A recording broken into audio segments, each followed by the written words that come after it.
Welcome back to Alt Perspective. My name is Tim, and I am joined for another episode of our weekly podcast with my mother, aka our pastoral presence, Christy Russell. And we are here to discuss the mega popular Netflix animated feature film K-pop Demon Hunters. I gave mom homework this week, as she referred to it. She didn't love homework. So yeah, I said, Mom, this movie is big, it's important, and we really need to talk about it. Actually, I'm curious, when did it release? I think it was in 2025. Yeah, it released June 20th, 2025. So longer than 6 months. I was going to say, so my argument to you, Mom, was that it's important for us to talk about this because it's been in the top 10 movies on Netflix since it released back in June of 2025. So it's very important for us to discuss, especially because of its target audience, younger people. I would say its target audience is probably not as young as my kids. I'd say its target audience is probably more like 10 to 12-year-old kids. But that being said, my kids are 5 and 6 and they love it. They eat it up. So we're here to discuss it because it's an inherently spiritual movie. It is a lot deeper, I think, spiritually than most what would be considered secular animated films targeted at kids. And I think it's an incredibly deep movie, and deeper than probably even the writers and producers realized. And I actually personally enjoy this movie. I think it's really fun. I'm a sucker for a good soundtrack. We've been over this. I think it's I think it's a really fun movie. That being said, there's a lot of Christian parents who would disagree with me that me or my kids should even be watching it. But I think it goes a lot deeper than that. I don't think it's as black and white as I think people see Demon Hunters in the title and jump to conclusions. I just shared my thoughts, Mom. I want to get your thoughts on the movie. What do you think about the movie overall? Share a little bit of your opinion on it. For good or bad, and then we can dive into deep conversation, because I do believe there is a conversation to be had no matter how you personally felt about the movie. So go ahead and just give your quick thoughts on the movie, Mom, and we'll go from there. My initial thoughts were, I'm pushing through. I paused, said, Tim, rescue me. That being said, I've never cared a whole lot for animated movies. Okay. So that could have been part of my struggle. The second thing was, I was thinking, and I just got to be honest, I'm going to, this is my perspective. I thought, my babies were watching this. That was another, because I just don't, where they're at mature-wise, I didn't think they knew what they were even watching. And so I thought, does Mom explain to them what they're even singing, what's going on, just letting them kind of figure it out, because that would be scary to me. So concerning, I'm a grandma, so that of course is where I went. I mean, personally, I would love to see kids over 8, 9 watch it. I think there's a little bit more understanding, and they're being exposed to that kind of stuff anyway. So it's a good opportunity for parents to expound on it and explain and even do what we do, talk about the spiritual reality of it, as well as make believe and reality and the differences. But there is it relates. I mean, it's relevant. We can talk about it because there is a spiritual realm. Yeah. But I don't think at the ages they're at, 5 and 6, that's where they're at. As a not all 5 and 6 year olds some might be ready for that.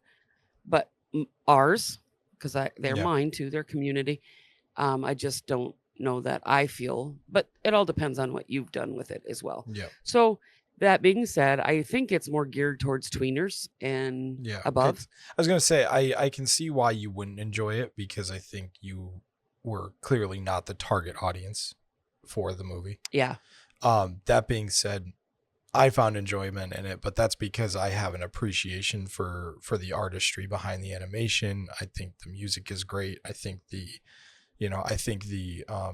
humor is, I thought that I was laughing through the whole thing. I thought the humor was really funny. Like, I found it to be really fun, to the point where even when we finished watching it the first time, I said to Jazz, I said, not only is this one of the best animated movies I've watched in a long time, I think it's one of the best movies I've watched in a long time.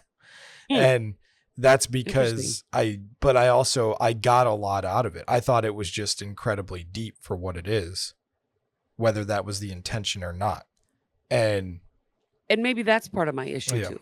And Because when I look to animated, I look yeah. for lighter hearted stuff. And I took it as awful serious for a Yeah. kid's flick. Yeah. Well, And awful deep and awful, just a little dark yeah. And I think we have for a to kid's flick. understand that, like, I think you're having a hard time with it as well, because you mentioned it that your grandkids watch it and they're 5 and 6. They're not the target audience either. But let me paint a picture that this was a movie that we couldn't avoid in my household, because Eve was coming home singing the songs from school. Gotcha. Sure. So this was a thing where she was gaining an interest in the movie because of her friends. And Sure. so Makes we sense. initially said no. Jazz turned it on when I was at work one day, actually, and said she turned it off because she wasn't sure about Yeah. it. And I just kind of left it at that. I didn't really think twice about it, but then I started seeing all this stuff online about it. I started seeing it get praise from people as far as just the movie itself. Like, it was highly acclaimed. It was all, and I'm like, what is this thing? Like, and so I decided, I was like, well, maybe we should sit down with Eve and watch it. And we said to Eve, we're going to watch this as a family, but if we feel like it's not appropriate for you, we're going to turn it off. So if we make the decision to turn it off, you need to respect it. And she said, okay. And so we sat down as a family, and I found myself more invested in it than her. Like, I was like, oh. Well, I'm not surprised because to me, it's deep. Yeah. And I thought it was, and this is the thing that doesn't concern me, Mom, with their ages, is they don't understand. And I could sit there and try to explain it to them, but they would be like, phew. So they're at this point right now where I'm aware of what they're watching, at least, to the point where I'm actually a fan of it. And it will make it so that as they get older and the themes matter a little bit more, maybe by the time the sequel comes around, I'll be able to explain these themes a little bit better to them, and we'll be able to sit down and have the conversation. But right now, it's just a fun movie. And honestly, for me, it's fictionalized. I put it into the Harry Potter camp. You've heard me talk about Harry Potter, where it's like, it's fictionalized enough to where it doesn't really resemble the actual tangible reality of what this really is in real life. So, like, with Harry Potter, it doesn't, to me, it's so fictionalized and so fantastical that it doesn't resemble actual wizardry and witchcraft, and then you have this where I feel like it's so fictionalized and so fantastical that it doesn't really resemble actual spiritual warfare in the tangible way that we see it, that you and I see it every day. So, and it's stylized enough to where it's like, it's not overly demonic imagery or anything like that. So it didn't bother me on that level. Um, that's just my personal feeling. Do you have anything to add to that or take away from? Like, do you have anything that you want to kind of interject there, Mom? I appreciated that there wasn't a bunch of like spell casting and stuff like that. I did appreciate that there was a presence, um, I guess, an overarching presence of demonic in it, but it was more just there and it wasn't like conjuring. It Yeah. wasn't chanting. That kind of stuff I just think is real whether we believe it or not. Yeah. So, um, and we probably disagree some level on that, but I know it happens because I've been told by people who do it. Yeah. So, Yeah. I'm not, and and I'm not, then I'm not disagreeing. I want to be yeah, clear. Like, I understand the validity of it. And that's what I'm saying. I'm not yeah, disagreeing that it's not a tangible, real thing that happens in the darkness. What I'm saying is these versions, whether it be Harry Potter or K-pop or whatever, these versions of these things they're so stylized and fantastical and fictionalized that it doesn't yeah. resemble the real versions of it. You know what I'm saying? Like, I guess. Yeah, I think I know where you're going with that. It was, the cartoonism and Yeah. animation and all that. Yeah. Understood. Um, I for the most part, I appreciated the lyrical content. For Mm, the most part, I thought it was good. One song I thought was, like, inappropriate for some of the viewership, if it's especially the age of your children. yeah. Um, and Which that was which the song? Can I first ask which song it was the specific? first song that they did in the square when before they knew they were demons. It Oh, was, like, Soda in Pop? the middle. Well, it was taught if I was looking and reading the words as they sang it, and there was a definitely a underlying connotation. Interesting. I don't know if connotation is what I'm looking for. There was, like, a subliminal messaging there that was, That's interesting very because, sexual. well, that's the thing. So I think it's funny because the first time we watched the movie, and I've heard Soda Pop on repeat because my kids listen to the soundtrack, Mhm. as you know. And um, I initially read it as sexual as well. Yeah, It's in hearing it more and more, and I read the lyrics too. And actually, in reading the lyrics, it became less sexual to me. Like, I think I'm like, I don't know that this is as sexual as I think it is. I think it's more okay, me. maybe sexual I think isn't it's the word, me. maybe seductive to Yeah, me. I It think was it's like more. a Well, seducing, and so that was the let's whole talk. thing I was gonna of the say let's talk about that demons. because that's the point, right? So that's what I That's sense is the a first. Yeah. seducing Well, type yeah. So let's talk about music that or because lyrics. Yeah. let's talk about the movie a little bit then. Let's get into the weeds because so the But I wanted to movie. say, Oh yeah, let me can I jump ahead just a minute on just the rest of the lyrical content? yeah. I thought was was very good. I didn't see anything wrong with it, Mhm. and I thought they accurately displayed the demonic in the last song where they Yeah, were actually yeah, fighting the battle, yeah. We'll and I get was there. impressed with an accurate description. So now Mhm. you can go ahead. I just Okay, so wanted to. let's take it kind of like in order of events. I won't go like super deep. Um, I I I suggest you watch the movie for yourself if you're interested. If not, just you can watch the podcast. You're of course welcome to, but we're gonna be spoiling it, and we're gonna be going deep into the content of the film. So let's talk about. So the movie opens introducing this content, right? So this idea uh that there's been the demonic realm and the earthly realm, and throughout time in this fiction there has been a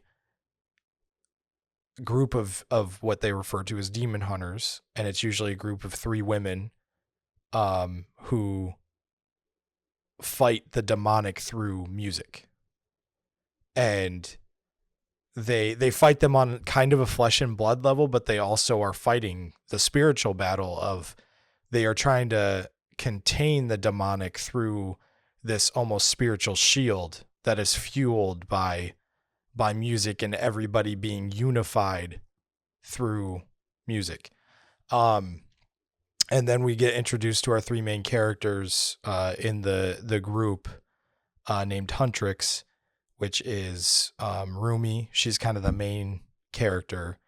And then you have her two bandmates, Zoe and Mira.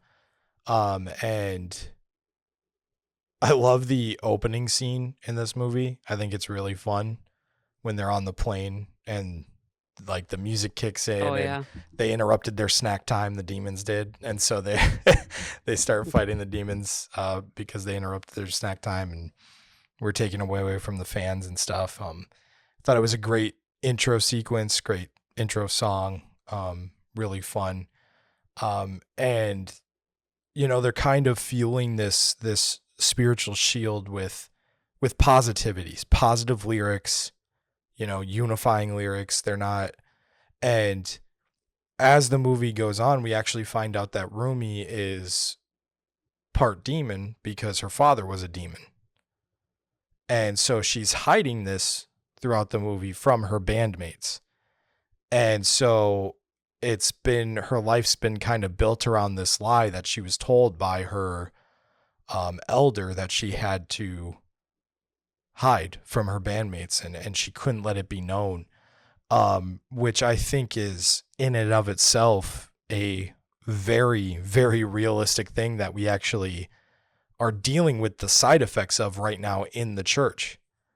When you're paralleling the two things, because for so long, I can think of so many issues that have not been addressed because they make pastors uncomfortable or they make church leaders uncomfortable. Or it's like, I mean, specifically, we can talk about the issue of homosexuality and how we're dealing with the blowback of improperly counseling. And that's kind of the parallel that I see with Rumi and her having to feel shame about this thing that she was born with that she doesn't know how to deal with, because she was never taught properly. I think And it's I guess I want to inject here for a moment because Mhm. I don't think, I mean, I think that's a good parallel, but I think we have to parallel it with just any hidden Any hidden sin sin, that yeah. the enemy tries to keep us in bondage to through shame. And that could go for pornography or Mhm. through premarital relations, because we're talking about inside the church. Yeah. So premarital affair and extramarital affair, anything like that is very, very rarely talked about anymore, because possibly because leadership in itself struggles with some of these issues, Yeah. or has in the past and doesn't want to admit to that. But forgetting that the scripture says we overcome by the blood of the lamb and Yeah. the word of our testimony, that they go hand in hand. It's like a two-edged sword, and one without the other isn't quite as powerful as they are together. Yeah. So I would parallel it to all sin that brings any kind of shame All or secret guilt, sin for sure. all secret sin. I just brought up that specific thing because I feel like that's one of the biggest things that we're dealing with as a body, as a body of Christ right Well, now. I think pornography is right up there, if not even Oh more, yeah, for sure. because that So goes so deep within the church and acceptable sin, yeah, I oh, think, on some level. absolutely. Yeah. Well, and, Yeah. and it's the thing, it's like it's not acceptable. It's just the thing nobody wants to talk about, you know? Yeah, because And they gotta normally, you have to front yourself out in it, because yeah, who hasn't? Whether it's accidentally stayed too long on something, yeah. Well, and who that's the thing that hasn't I been think is exposed to some level of pornography, That's the you know? thing that I think is so interesting about it, that it's got its hooks in so deep because it's something that everybody's dealt with on a level. Lust is something that everybody's dealt with on a level, and we're still so like it's such a taboo topic still. And it's just like why? Yeah, Cuz we all deal with it. We've yeah. all dealt with it on some level. Even if you haven't gone to that level of watching hardcore pornography and falling victim to it, you've still dealt with lust in your heart. I know you have, because we're all human beings. Yep. Um, Absolutely. so yeah, but sticking with the movie though, I think Rumi's such an interesting character. Her having to deal with this level. I remember when they reveal during the sequence of them releasing their song Golden, which is supposed to be the unifying song to kind of put the final seal over the demonic realm, and it's revealed that Rumi's got the markings of the demon, and it's like, I literally looked at Jazz, my jaw hit the floor, and I looked at Jazz and I said, oh, she's a demon. And like and like I was invested. And so yeah, I just think she's a really interesting character. And that's when I realized, like, oh, this goes deeper than just a fun movie with some catchy songs. Like, there's something deeper here. And it's affecting her voice. So they go to get a quick fix from a scammer, get some tonics, which turns out to just be grape juice, which I think is absolutely hilarious. And after they go to do this, they run into the Saja Boys, who are a demon boy band. It's a boy band that was sent by the devil character. I can't remember what they call him, but he's not technically the devil. That was a weird name. Yeah, he's not technically the devil, but he's like the devil character of this fictional version of the demonic. And he wants everybody's souls. Which is, yeah, straight up. Demonic. I mean, it's straight up satanic, satanic, the way that the devil operates, and it's just evil. I mean, it is. I mean, that's the thing, is any villain character in any fiction is going to have a demonic element to it, right? Inherently, it's going to have an evil element to it. And so he sends this demon boy band to win the hearts of the people away from Huntrix. And I think this is where the movie gets so deep, because it's so, and this is the weird thing, is like, I don't know if the writers and producers understood what they were revealing. And I studied into that a little bit. That's what I'm saying, because it's like, it parallels reality so well, because the enemy uses music the exact way he uses it in this movie, in that artists will present themselves as something innocent and something family friendly and something, it's just poppy. It's fun lyrics and catchy and seemingly innocent. And then as time goes on, you get that final reveal in the final moments of the movie with the Saja Boys coming out blatantly as demons, singing a song about becoming their idol. And the lyrics were so inherently biblical too in that final song. I guess biblically accurate in that song. Like, I mean, they're talking about being your idol, having them on their knees, essentially worshiping them. One lyric really catches my attention in that final song, and they say, I'm the only one who loves your sin. Yeah. And I'm like, ooh, that's deep. Like, and you see the people in droves, like, kind of just accepting, like, oh, this is, like, there's almost this look of, like, they almost know what they're saying is inherently wrong on the faces of the people. The animation was so good here, because the looks on the crowd's faces was like, wait, what is this? Like, what is going on here? And then they start to kind of fall for the puppetry. They kind of fall for the like what they're trying to portray. So let's just take the Saja Boys as a whole, and like their arc and how they're used, and this idea. This is the major thing that jumped out to me throughout the movie, is the way that the enemy uses music, innocent, like to portray as innocent and then become something much darker. What are your thoughts on that, Mom? Well, we know from scripture, right, So we know from scripture that music is both good and evil. Yeah. That Satan himself was at first an angel. Yeah. And that instrumentation was built into him.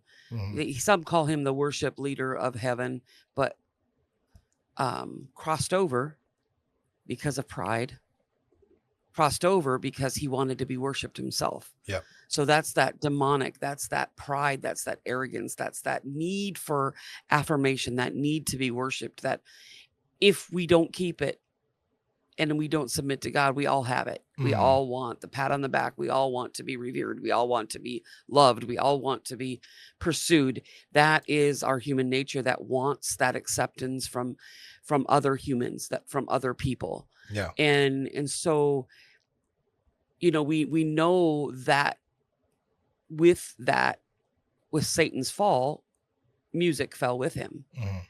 Though there were still worshipers in heaven.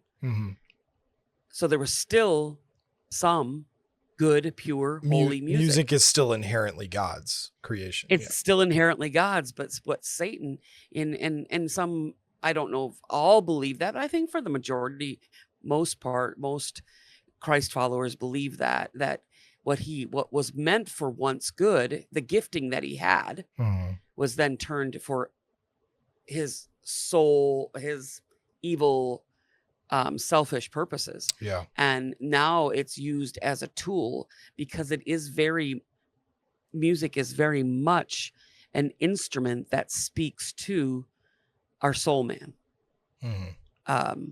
And so, meaning we feel it. It's from the rhythm, from the beat to the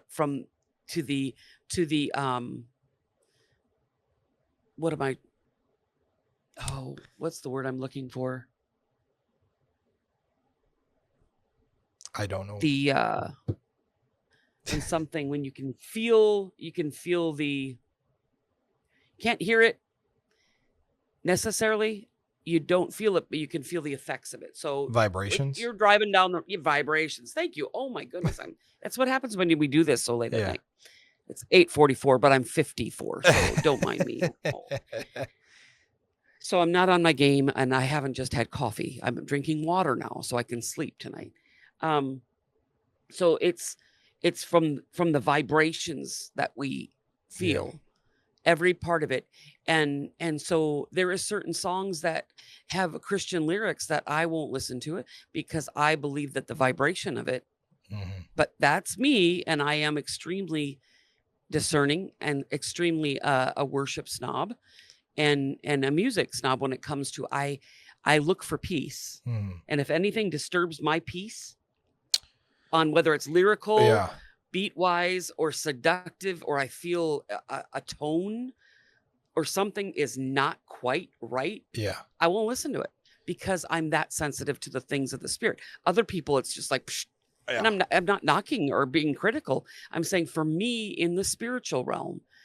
So I believe music is a very spiritual thing. And it's to me, it's I think there's three things we're looking at. We're looking at worship, we're looking at just evil, and then we look at music that's really not going to hurt anybody necessarily. It's for our human. We love to hear it. We love songs and whatever. It's not necessarily gonna hurt or wound your soul or your spirit because it's just music. Here's the thing. When I was drinking country music, not all country music was bad, but I related country music to when I was drinking. So therefore I quit listening to country music, not because it was all bad, but because when I was drinking, it was all about losing the boyfriend, the dog, the husband, whatever it was back in the day. And it was the sad songs that kept you drinking. And so for me, it was more of a mood stabilizer or destabilizer. It's a very powerful tool. And so I think they portrayed it. I don't know that I've ever seen a movie that has portrayed the power of music so well especially an animated movie. Yeah. We dealt with the same thing in Elvis, though. Yeah. There was power to the music. There was the revival tent, and then there was the Jew joint, Yeah. so to speak. And so, for us, and for this movie, it was the fun pop music, and then the deceiver coming in to win the Yeah. people, because the unity is what was the power. Yeah. The unity was the power And you behind saw the him music. going for that unity, and you see throughout the movie the way that there's people who are unwillingly giving their souls away because of Yes. what they're listening to. You see it. I think of the scene specifically, like when they're fighting, they go to chase down the Saja boys, and they chase them into that bathhouse. And then at the end of that whole sequence, that old man's like, "Hey, this is the men's bathhouse." And then they leave. Yeah. And the old man's sitting there singing Soda Pop. Yeah. And then the demon comes out of the back and takes his soul. And it's like, and it's like the guy didn't know what hit him, because he's just singing this innocent song. It's the deceiver. And I think about all the times that this is the thing, is like, I didn't realize the spiritual side of music.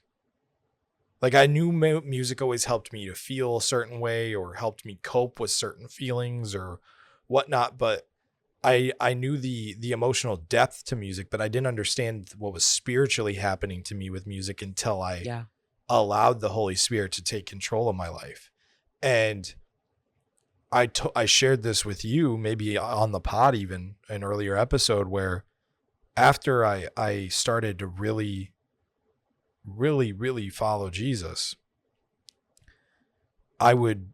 there was one day where I was driving in the car to work, and I was listening to my normal playlist, which is a lot of pop punk, a lot of Green Day, a lot of MGK, and it's stuff that I enjoy. But I started to, I don't know, like, it was just something about the atmosphere in my car, and the atmosphere that the music was ushering in. And this was validated because I changed it to worship music. I changed it to CeCe. And as soon as I turned on Brandon Lake and CeCe Winans' mom, the atmosphere in my car just changed. Yeah. And it felt like it felt like I just got showered. Yeah. And cleansed. And I was like, oh. And that's when I realized that the demons that are attached to the people writing the music are coming through the speakers. And I know this because I also know this inherently because we've talked about it, Mom, where there's this period in Christian music, this early 2000s, late 90s, early 2000s period, where it's an industry. It's just another industry. And people treated it as such. And people saw money in Christian music, and they're like, oh, I can go do this well and be successful. And so, or maybe they started out in Christian music with the best intentions to serve the Father and everything, but then they get that first check from their label. And then all of a sudden, like we talked about how, like, what if Michael Tate was able to be vulnerable in his music? Yeah. Would he have been in the situation he was in this last year? And so I think that it's actually scarier in Christian music, the fact that there's Christian artists that have demons that you don't see. At least with secular, we have to hide sin. At least with secular music, they have, what you're listening to. Mm-hmm. And so, or it's deceitful in a different way. Like, it's not intending to be deceitful, but it just is because of the nature of secular music. But so I just think it's so accurate the way that this movie portrays the music industry. And specifically, I think of an artist like Taylor Swift, who when she hit the scene, she's an innocent, country girl from the South, super innocent schoolgirl, imagery, like, she's singing about like boys she likes, and it's all innocent, right? It's nothing too crazy. And then you get into her latest albums, and it's all overtly sexual, and there's clearly a political agenda being pushed, and all this stuff. And it's like, and I think about her journey, and it's like, it's more than, people are like, oh, she just grew up. And I'm like, it's more than just growing up. It's more than that. Okay, she had an audience that she has been molding, whether she realizes it or not, whether she's just being used as a puppet or whatnot, Yeah, there's been many artists I think that start out in their innocence, and the industry has such an impact. Not that it sets out to do that, but fame, pride. It's scripture's clear. It says pride comes before the fall. Mm-hmm. When someone starts out humble, because I think Taylor Swift was fairly humbled in the beginning. Oh, yeah. And I say that because the first person she ever went to, from what I hear, now I don't quote me, I thought she was turned down because they said she was just too plain or whatever it was. Yeah, and she was. There's been several like that. She was criticized for being just kind of too innocent, too, not having a smear on her name or anything like that. And I think that's why you see these, especially young female artists, consistently now, just they're always like, they might start out super innocent, that kind of Disney Channel energy, and then all of a sudden they're just over sexualizing themselves or others or their content, and it's because they're slaves to an industry that says that that's what sells.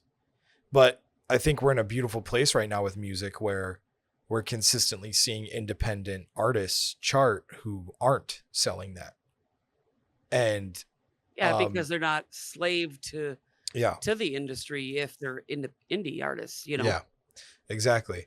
And so I think music is going to shift. It's already shifting, and I think it's going to shift permanently over the next couple of years to where these major labels are going to realize that they're not on top anymore, and what they're selling nobody wants. And not saying there's not any money in it and there aren't going to be people who buy it, but I think the majority is speaking right now. And I think most people are just kind of sick and tired of the perverse garbage that's being shoved down their throat. Yeah. And people are realizing that they can vote with their wallets too. People are realizing that, like, I don't have to stream that. I don't have to give that my attention.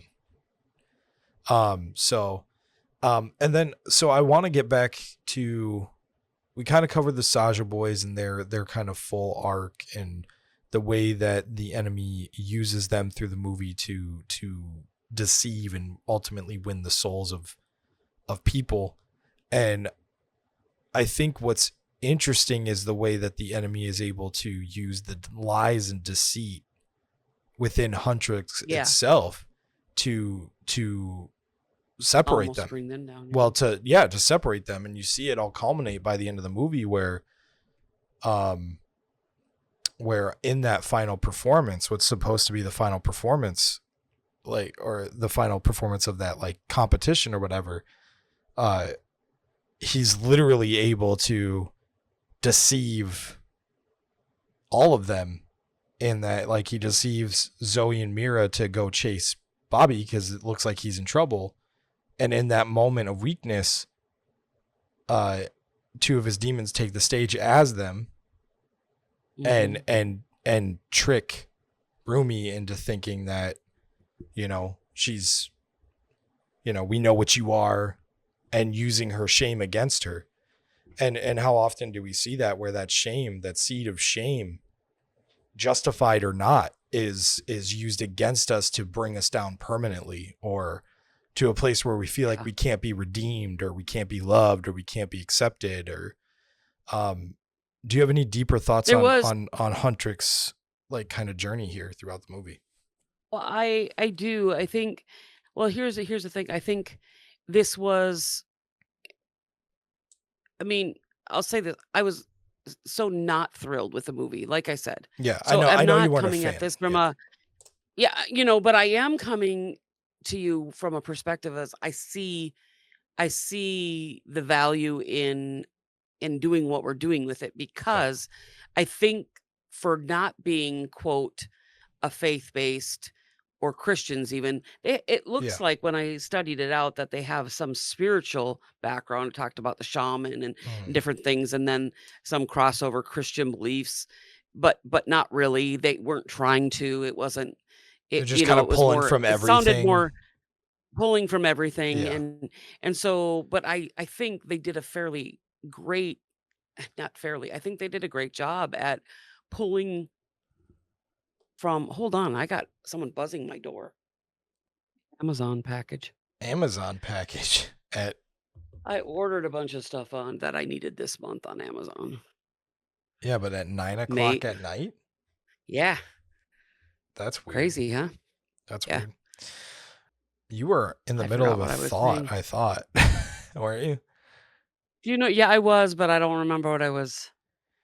You were talking I about I know you were talking about how like you're not a fan of the movie, but like you appreciate what we're doing because oh, you were yes, talking about oh, how all they kind of were pulling from all different types of yes, they were spirituality and pulling from different faiths, just kind of pulling. But what I found interesting is that there was a lot of truth in it, yeah, and they were portraying the effects of a sin yeah,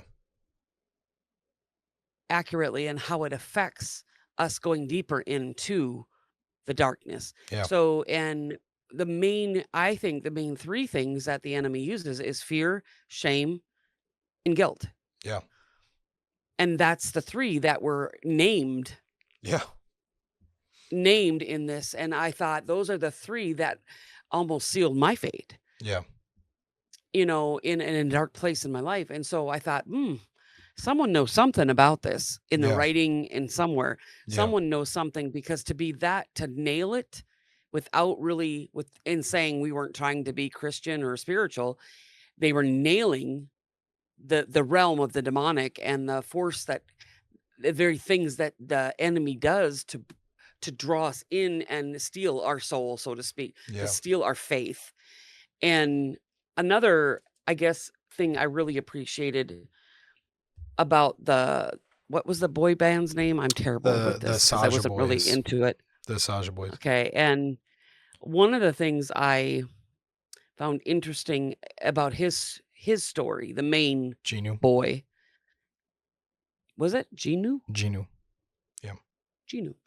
Um, what came to my mind just now was, the the the the young man that was trapped in demonic possession in the tombs and cutting himself. mm, And the reason it came to me was because even with how many demons we think he might have had? Oh, maybe like 3,000 or something like that. yeah, Legion, Demons, legion, and how many pigs were occupied when they were cast out? Almost yeah. Well, 3,000 were thrown there themselves. were 2 men in that cave. No, there's two different You're stories. mixing stories then because I just read when they cross on the boat in Matthew, when they Yeah. cross the sea on the boat and Jesus calms the storm, and then they come up on the shore and 2 men come out of the cave and he casts those spirits into the pigs. So you're getting the two stories mixed up. I'm not. It's basically Matthew is not contradictory, but Well, I'm not it's furthering the then story in they're the John. same story is what you're Yeah, saying because yeah. you So talk about anyways, casting into the pig. about a legion of demons was basically cast into the sea. Yep. So in this story, even with that much demonic presence, there is still hope. Yeah. And so I do like that they presented this that even though he was presented as a demon, he was still a being. Yeah, it's There was still a being yeah. beyond the demon, and he was a soul that was stoled, but Mhm. the power of we'll call it good in this, because they're not talking about Yeah. They're not blatantly Jesus. talking about what right. we would consider the demonic and the Yeah, heavenly. so the power of good was able to win Mm. in the end, and this so-called demon, which was still there was still some kind of humanity in there, He has a human, was yeah, a humanity yeah, was story. willing in the end because he learned to love and saw hope, Yeah. basically, gave his life Mhm. to give her a chance, basically, and part of himself to win against the evil. Yeah. And isn't that a type of Christ portrayal? Well, even down to the imagery, because the way that he's holding back Yeah, the way that exactly. he's holding back the enemy is in a crucifixion pose. I mean, Yeah. it's in a T pose, and then you pointed out, I didn't even clock this the 4 or 5 times that I've watched the movie because of my kids, but I didn't even clock this. You pointed out that after that shot and he gives his life, standing in awe of that act of Yeah. self-sacrifice was two of his bandmates. Yeah. And and I thought that was so interesting Yeah. that imagery in that sequence was shown. And Well, so and it then kind of there was lends, that, and yeah. then there when yeah, that whole scene was very much, to me, revealing Christ whether they meant to or not, even down to the cross. Yeah. Well, so that was, I rewatched that scene and I understand what you were getting at there, but like the scene, the context of the scene was, it was actually even deeper than that, because technically Zoe and Mira were defeating their lust. Oh, exactly. Yeah, Like I was going to go legitimately, there with it too. like Zoe punches the one guy that she's been like drooling over the whole movie, and she was Yeah. like, "Oh my gosh, you're totally my type. Too bad." And then she stabs him, and then Mira is like, Yeah. the one's attacking her, and it's the guy with the abs, and she's like, "No more abs," and I she was does trying I she you know how does many the times I cross listened to pattern. that? Yeah, she does the cross pattern on his abs, but it's actually just outlining his abs, and but she initially makes a cross pattern. Now, whether She that was does. intentional or not, I thought I don't see it was how a it lot couldn't of be. coincidences in a row. 'Cause, I mean, if But you look at that scene, they went from the top down and then went across, yeah, like, literally, and then the bottom of it came, like, yeah, brightened up, yeah, and I'm like, "How can that not be?" I watched it, I don't know how many times on repeat, I'm like, yeah. "Is this for real?" And then I'm listening to her say, "No more" what is she She saying? says I no more, couldn't abs, because throughout the movie she's like, she's I was ogling over the one guy's abs.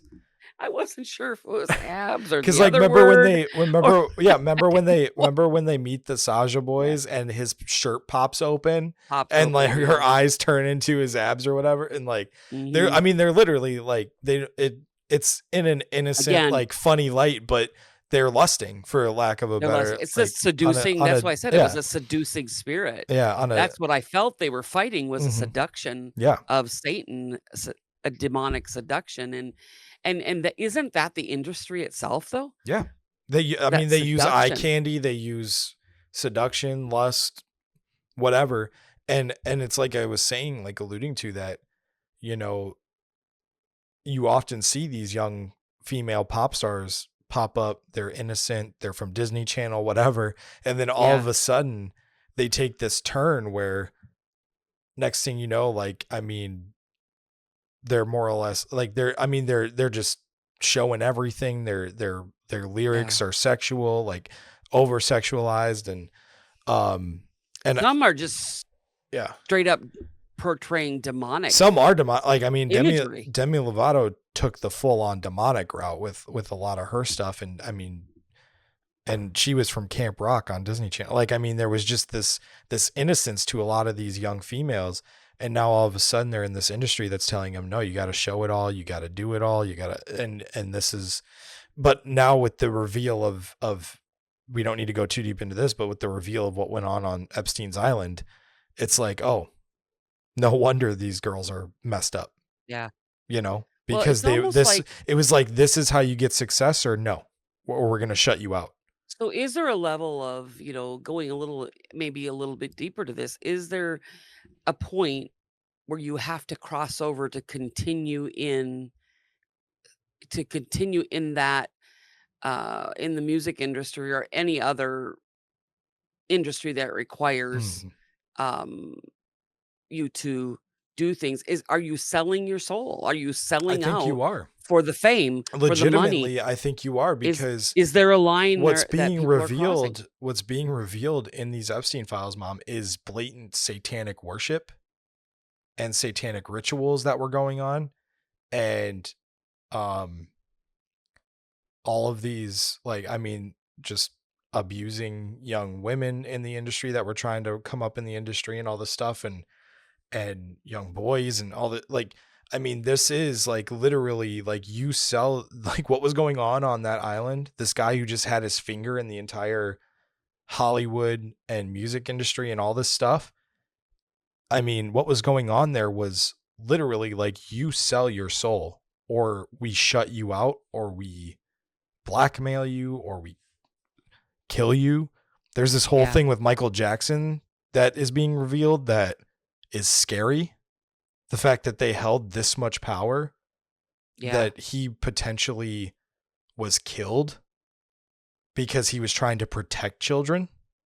And then like they framed it and tried to make it look like he was abusing the kids. yeah. And but he was actually the one protecting them. We all owe Michael Jackson an apology, by the way. Um, Not me. I was by his side the whole time. I was like, that this doesn't seem like the guy, I you was know? my centrist self. I didn't Yeah. know. I Yeah. just like, Lord, only you know. Yeah. Only you know, Um, so I'm gonna stay out of it. but again, I don't want to get too deep on that, but I do think you're right in that I think there is this selling of the soul process that happens when you enter into that industry. And I think it's really scary. But the beauty is right now it's all coming to light.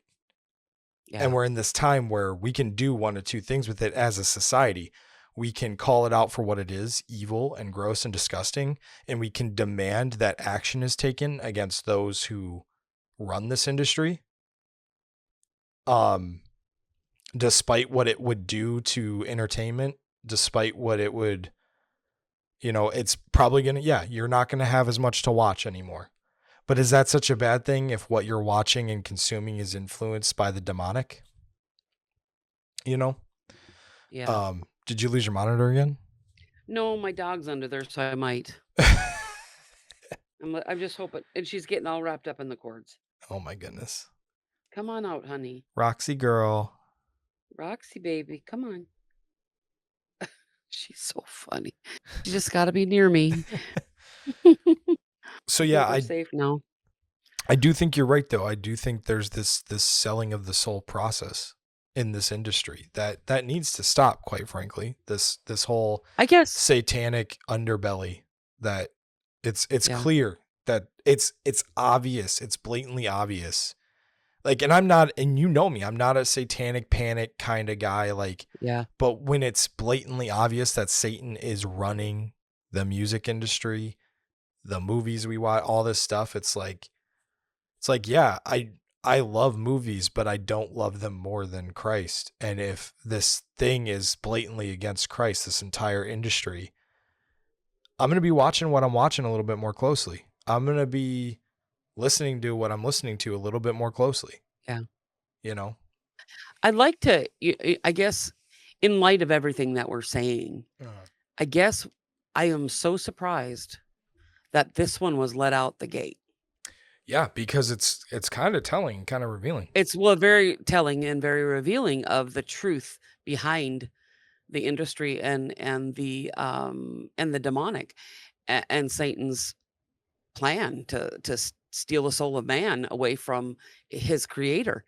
And so in that, I I guess I would have to say from my perspective and the question that I would pose in this, did the Lord allow this to come out the gate Hmm. to reveal truth through an unsuspecting source? Well, this is the thing, Mom. I've yeah, the music industry, the movie industry, all this stuff is big, but my God's bigger. And I Hmm. talk about it all the time where God uses what the enemy intends for evil for good, which is Yeah. why I'm so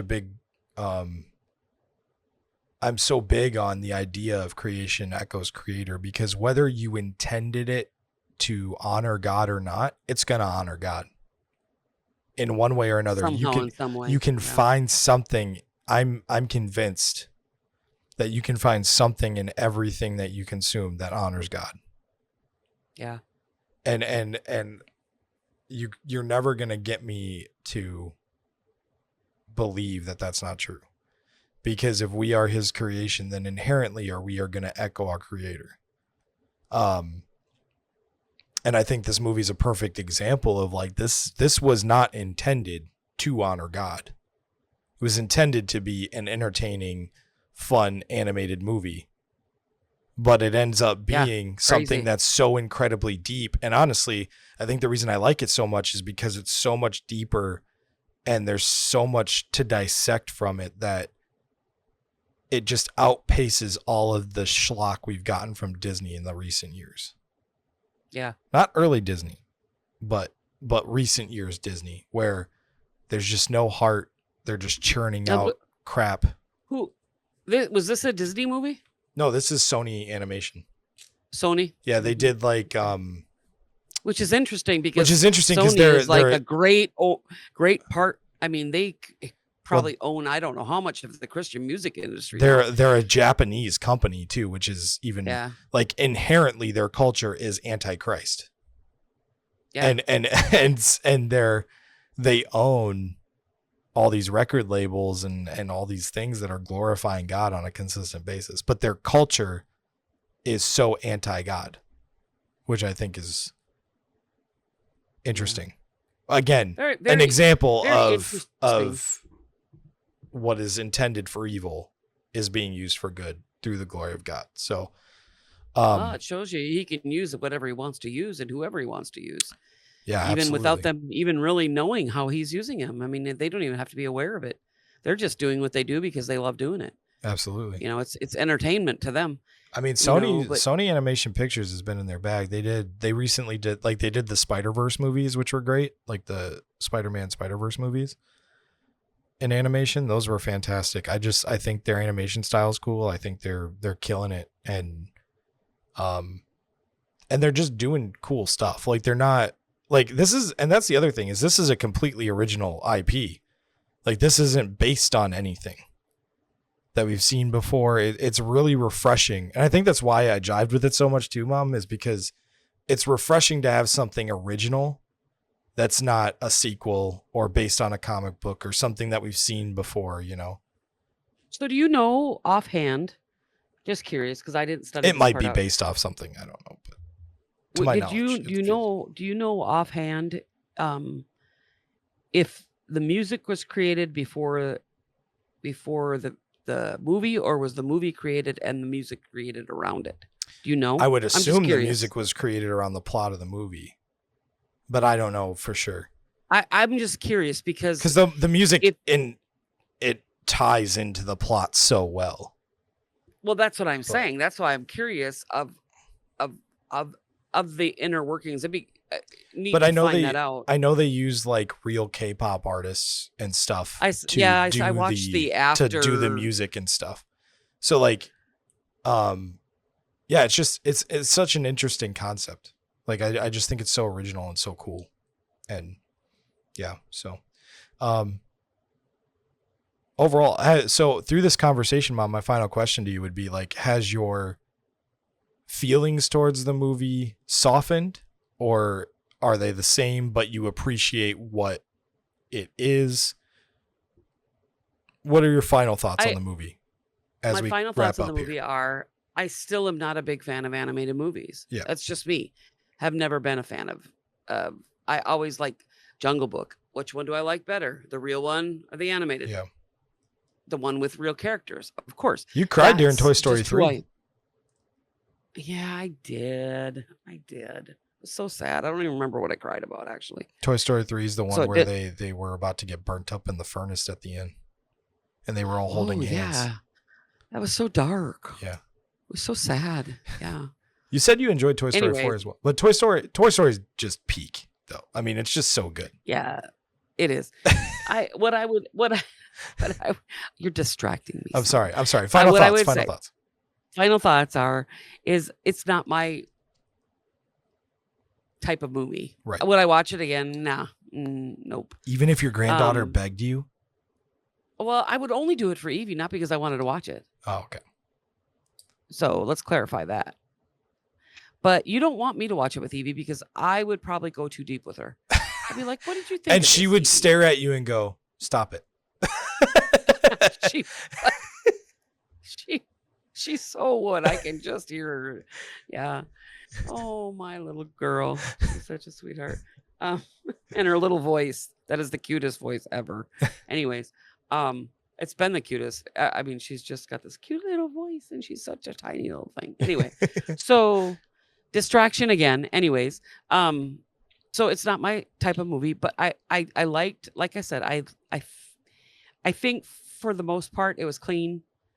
It didn't go too far in, was it meant for littles? No, I don't think it's meant for littles at all. I think, but I understand at the same time, I understand why you watched it with your kids. It's obviously very popular in her age group. Mm-hmm. So I can get, and I'm glad you took the time to do it. So she didn't feel, I don't want my grandbabies to feel like outcasts either, even though we are aliens and strangers. Yeah. I think you're right in saying that should be her choice. I also think having the understanding as parents of the actual content of the thing before you cast judgment on it. So this is the thing. I remember growing up and not being able to play Pokemon. And how I was just listening to your aunt. Yeah. And but I remember how that made me feel. Yeah. I remember I'm like, Mom, they're just they're trading cards. Mom, it's just a video game. What's the difference between this and every other video game? The mom of today probably would have let you. I probably wouldn't say anything. I remember how it made me feel not being able to collect Pokemon or play Pokemon. And growing up, and reflecting on that, I understand you were trying to protect me. Yeah. And I also understand your obligation as a Christian parent in that circle. Now, again, I think we should be more mature than that to be able to put our foot down and say, no, if my kid is interested in this, I'm going to do my effort and understand what they're interested in.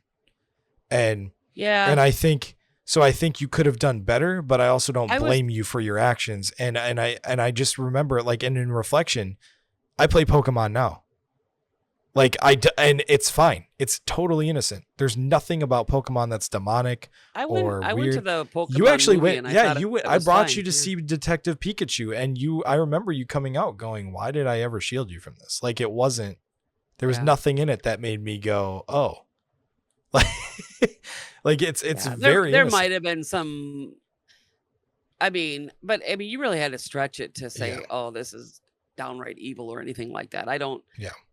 Yeah. So, I think rightly, if I was to make a pretty accurate statement, I would say the mom of today would have been different. Yeah. If I was who I am today, it would have been different for you, which would have been great for you. But yeah, I wouldn't have been such a weirdo. But too, it's playing a part in your parenting, and there's some positive things that you have taken away from those days, and then there's some things where you've learned, just like I did from my parents. I've learned what not to do, and then I learned stuff that I should have done that they didn't. We learn from the generation before us, because parenting is simply about trying your best. I don't think we fail at it. Yeah. I think it's a matter of we do the best with what we have, and the way we lived our lives. I didn't really have a life outside of my teenage years besides the church and teen challenge.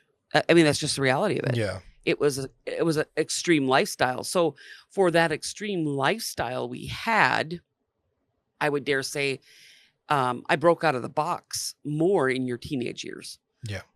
Well, it hit And like it allowed you the I freedom. remember hitting like 14, 15, and especially 16, but like 14 and 15, you started to kind of loosen the reins a little bit.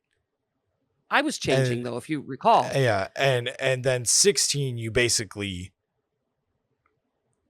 just let go completely. You were just like, whatever, you know, just be discerning and make good decisions. And Well, I even let you drop out of school. My friends thought I was nuts because I let you drop out of school. And I said, well, he's going to work his butt off, but I'm going to let him drop out of school. But you were also smart enough to realize, like, he drops out and gets his GED, or he's in high school as an adult. Yeah. Because that's how far behind I was. I was like 20 credits behind or something crazy. Yeah. So, I mean, it was either that or it was, and you know what? The funny thing is it hasn't affected me in the slightest. Right. Because either way, I was just going to join the workforce. There was no way I was going to college. I didn't enjoy high school. Why would I go to college? It's so funny because your GED teacher said he really is very smart and he's a quick learner. She said I remember when she came out, she said to me, or I went in for something and she said, he could be done next week, but we're making him stay here a little longer or something like that. It was just like, I'm like, that was the thing. I won't say what I said in my brain. Well, that was the thing is I was going in to the like tutoring class because they didn't really teach you. They just like had teachers there to help you with your work or whatever. Yeah. And I would go in there and I would just balance pencils on my nose and just completely screw off. And I remember one day the like tutor came around. She knocked the pencil off my nose and said, "Are you ready for your test?" I said, "I don't know, maybe." And she took me into the testing room and I took the test and I got a passing grade. I got like a B plus or something on it. And that pissed her off. Oh, this is the thing. That teacher was consistently pissed off at me because I was wasted potential in her eyes. Yeah. Oh, I know. I think those words came out of her mouth with me. Yeah. But, I think we learn from our parents' mistakes. And so in a roundabout way, I helped you. Yeah. So.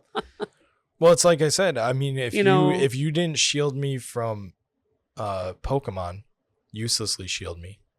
But if you didn't shield me from Pokemon, I wouldn't have the want now to understand what my kids are into. So you're a better person. Now, if I gain understanding, like this could have gone the other way. I could have watched K-pop Demon Hunter, saw something I didn't like, and turned it off, and that would be the end of the discussion. But at least I tried. Turns out I love art, and and I got sucked into it, and so it's one of those things where it's like I can't say to my daughter that you can't watch something that daddy enjoys. Yeah. It's one of those there are things things you watch she probably shouldn't watch. Well, I mean, but age appropriate. Like if she turns like 14 or 15 and wants to watch Breaking Bad, all right, let's sit down and watch it together and let's discuss it. Because daddy loves that show. It's like one of those things where it's like age appropriate. I will sit down and watch these things with my kids and have the discussion because I think there's discussion to be had. Well, and your kids will probably be better off for it. And I guess my overall, getting back to the question you asked me, funny, we so go on tangents. Getting back to that question, what is my overall? I think there was a lot of good takeaway from the movie, and I think they did an excellent job of portraying evil accurately. Yeah. Now I would say good has no power without Christ. So it wasn't a spiritual movie. So in that sense, I mean, it was in the sense that, think about it this way. They unified in truth at the end.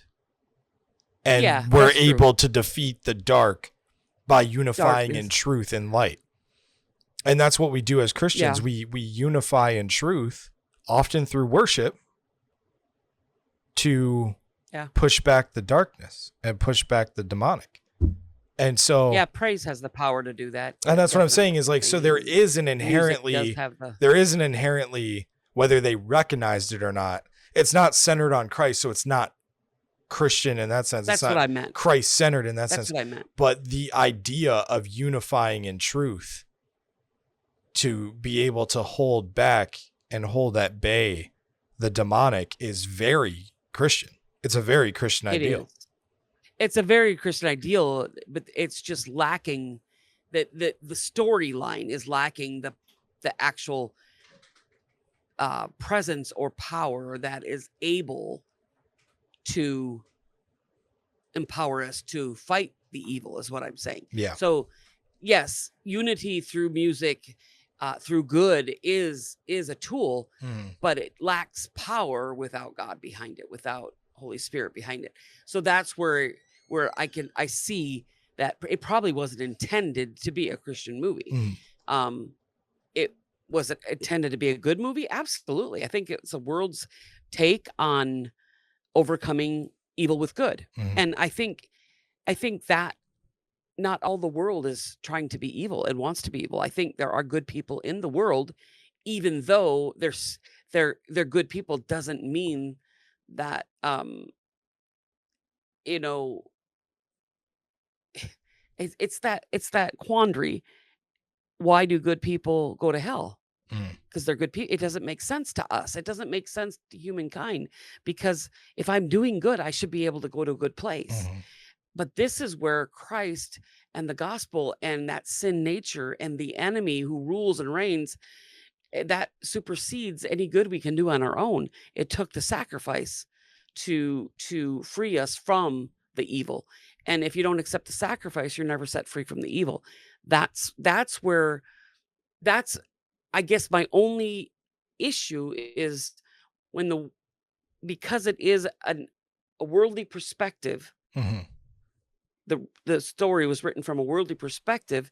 It didn't give the exact tools necessary to actually fight evil, and kind of misportrayed to the world, who has no clue what they're talking about other than good and evil, that they can do this, but just by doing good. Yeah. And we can overcome some evil with good, but the ultimate victory comes from God and God alone. And in the end, you're going to have to be on that side to be in the winning battle. But to do a movie review of this, I think in general, it was a good movie. I think I didn't see anything that was hurtful, or in the sense, the only thing that I thought I saw a weakness in was, can the world overcome evil by themselves without God? Well, I mean, and that final battle did require a sacrifice, didn't it? So, I mean, did, yeah. there was, like I said, there was inherently levels. Christian principles. There was levels. They just weren't centered on Christ himself. So, but I think that, I mean, that's why we're here though, right, Mom? To fill the gap. Yeah. To help people understand the Christian to take themes something that they're and give it application. that they're consuming without knowing. So I think it's, we'd be out of job if we. So even the world has been given a message of the gospel without even realizing. Without realizing it, yeah. Without realizing it, because in the end, if they could see it through our eyes, they would see that the Lord, more than likely, through my perspective, the Lord allowed this to be a top 10 movie on Netflix. It's been top 10 since June of last year, which is so this message wild. Of good and evil. Good wins over evil. It takes sacrifice to get there. It takes selflessness to win over evil. All those things. The only thing lacking was the answer. Yeah. The true answer. Right. Of who that sacrifice is. And so hopefully people that are just interested in this will watch this and maybe hear the message of the gospel. That director's cut version where Jesus busts through the door. Jesus is the power. He's the sacrifice. And if with him, you can overcome evil. We can do a lot of in our own. I mean, the world does a lot of good. I'm just being real. Some of the world does a lot of good. There Yeah. is good people serving community, and if that could get them to heaven, that would be Well, amazing, that's but the it thing just is, I mean, it that's can't. into works, right? Is you It's works. you Yeah. it's not saying that you can't do good.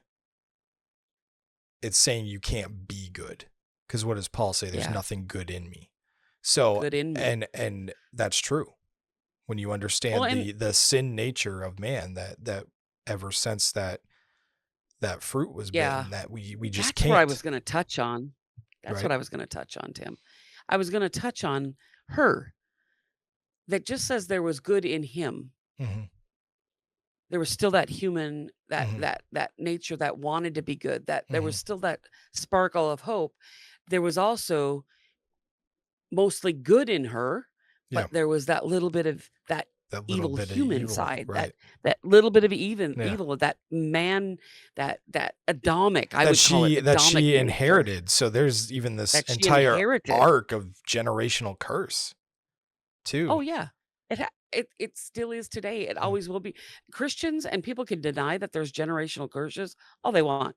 But I see my parents and I see me. Mhm. I see me and I see you and I see you and I see your children. Yep. And I can tell you this, if we didn't have Christ, we'd all be in a whole heck of a worse state of being. Oh yeah. But because we have learned what the power we need to overcome that generational curses, those evils that the enemy tries to use to take us over and steal our soul and to pull us away from our creator, those we wouldn't stand a chance. Yeah. And so I guess that's one of the things that I did appreciated about the movie was that they showed or recognized that in every one of us is good and evil. Mm. And but without the creator, without the recognition, without the gift, we'll all fall prey to the enemy. We'll all fall prey to that weakness of our flesh and that selfishness because men in general, all of us are selfish. Yeah. It's about me and mine since from the time I can say no to my mom and dad Mhm. and say mine to my sister. It's my toy and My kids are whack the her most over the selfish head with people it. I know. And if we don't train that as parents, Mhm. we're failing our kids. We just let our kids go haul off and smack each other because you know what? I don't care. What does Oh, that matter? I see They're that gonna as duke it out. I see that as a lesson. They'll figure it out. Someone's gonna win. So, all right. Well, we're gonna go ahead and wrap this up. Thanks for joining me, Mom, for this episode. Thanks Yeah. for pushing through and doing the homework, and because I really do think this was a great conversation, and I think it bore a lot of fruit, and I think it's gonna be a good tool for people to use because this is an extremely popular movie, and it's gonna get a sequel, and it's gonna continue to be a Yeah. popular IP. So I think I would it's what what'd you say? I was just gonna say I would again advise if I was to give any advice, just like we did with Stranger Things. I'm glad I educated myself for my grandchildren. Yeah, and You now know, you know so what now they're I can yeah. have conversations with her about it and say, you know what, that guy, Jinu, whatever, that's what Jesus did for you. Yeah. Yeah. So you can have an opportunity to with your own children, your own grandchildren, if they're not growing up in the church or in Christ or knowing Jesus, if you watch these things, if they watch some of these movies, you can use these movies to for conversation pieces to introduce Christ to them. And that is to me, that is worth it. I don't see that as compromise watching Yeah. something that will educate me in dealing with my kids or my grandchildren, Yeah. or people that I'm going to be working with in the world. Going into the inner city. We have to know what we're talking about, or otherwise we aren't just the aliens and strangers passing through. We're actually acting like aliens and strangers, and we won't even be able to communicate with the people on this earth. And that's I don't think that was the point of the word. The word was, you know what, you're passing through, but do good while you're here. Communicate, bring as many people with you when you're going, but don't treat the treasures of this world Yep. like that's what you're here for, because it's not. You're here for souls. You're here for people to win them to Christ. And so if we can't speak their language, I'm believing more and more every day, if I don't take and push through these type of things, I will be less effective dealing with community relations, dealing in evangelism, and I'll be less effective in the kingdom if I don't know what I'm talking about. Yeah, and don't have the tools. It's like you said, you just unlocked a language barrier between you and your granddaughter. So Absolutely. that's the purpose that this served for you specifically. So, all right, well, thanks for joining me, Mom. We're gonna go ahead and wrap this up. Wyatt's standing awkwardly in the corner of my kitchen, so I'm gonna go hang out with him. Hello, Wyatt. He can't hear you, but Mom said hello. He said hello. I love you, even if you don't feel like I do, because I was trying to cast you. I didn't mean to do that. She said feel really bad. She said she loves you even if you don't feel like you do, because she tried to cast you out of your own apartment. So she said she still feels bad. I wasn't trying to. I feel so bad. All right. Well, thanks, I Mom. feel like I should take him out to dinner and she wants to take you out to dinner. Spoil him a little bit, buy him an outfit, maybe a new car. Oh, she said she's going to buy you a new car, dude. You got to milk this. No, I said I feel like I should. There's a difference. Hey, if you're going to interpret and be the communicator between us, you got to do it accurately or you're going to get me in trouble. All right. Well, thanks for joining us this week. Be sure to like, subscribe, share, do all the things. Help us out. Help us to grow. I'm a stay-at-home dad now, so the quicker we grow this thing, the less anxious I become. So thank you for all your love and support. Yeah. Have a good night. Yeah. Have a good day. God bless. Have day, night, whenever you're watching this. Goodbye. God bless. Yeah.